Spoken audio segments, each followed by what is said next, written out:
આપણે આવી ગયા છીએ બાપુના આશ્રમમાં અને જો આ બધી ગૌશાળા છે બાપુની. જોઈ લેજો અહીંયા બધી ગાયું ને બધી બાપુ સેવા કરે છે. ઓમ બાપુ કા હા બાપુનું નામ ઓમ બાપુ છે.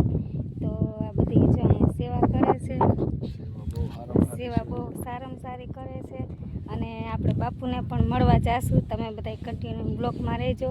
પણ જો હજી અહીંયા કામકાજ બધું ચાલુ છે. બાપુ કામકાજ ચાલુ કરે છે અને અમે બધા પણ દર્શન કરવા આવી ગયા છીએ. તમે પણ બધા ક્યારેક દર્શન કરવા આવો.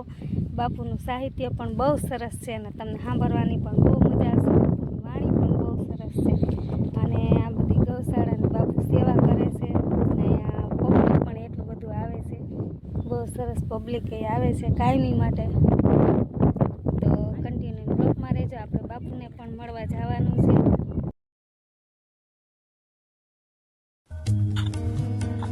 જય ગૌ માતા ફેમિલી, બધાને કેમ છો? બધા મજામાં જ હશો. હું પણ મજામાં છું ને આપણે આજે આવી ગયા છીએ બાપુના સાનિધ્યમાં.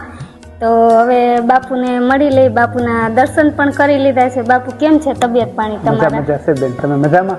હા બસ એકદમ મજામાં છું. આ છે શિવાની બેન. હા અમારે શિવાની ને? હા શિવાની. અમારી કે દિવસની ઈચ્છા હતી કે અમારા ફેમિલીને તમારા ચરણોમાં અમે દર્શન કરાવી અને તમારી બે વાણી પણ અમે સંભળાવી બાપુ. તો તમે બે વાણીમાં શું કહેશો? આજે આ બેન શિવાની ખટાણા છે. આખો એનો પરિવાર અહીંયા આવ્યો છે સનાતન ગૌનગરીમાં. આ સનાતન ગૌનગરી આમ તો સનાતનીઓનું ધામ છે, હિન્દુઓનું ધામ તૈયાર થઈ રહ્યું છે.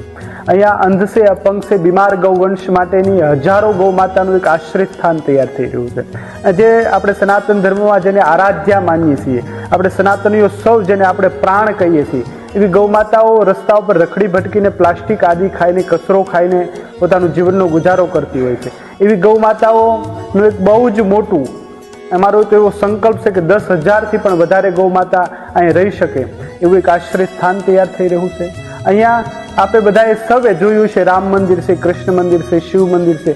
એની જેવું જ એક ગૌ માતાનું શિખરબંધ મંદિર, ગૌ મંદિર તૈયાર થઈ રહ્યું છે.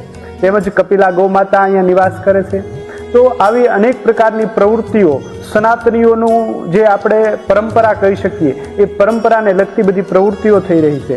તો આ બેન અહીંયા આવ્યા છે, આખો એનો પરિવાર અહીંયા આવ્યો છે. તો બેને જે પણ કાંઈ અહીંયા નિહાળ્યું એ આપ સૌની સાથે શેર કરવા માગે છે.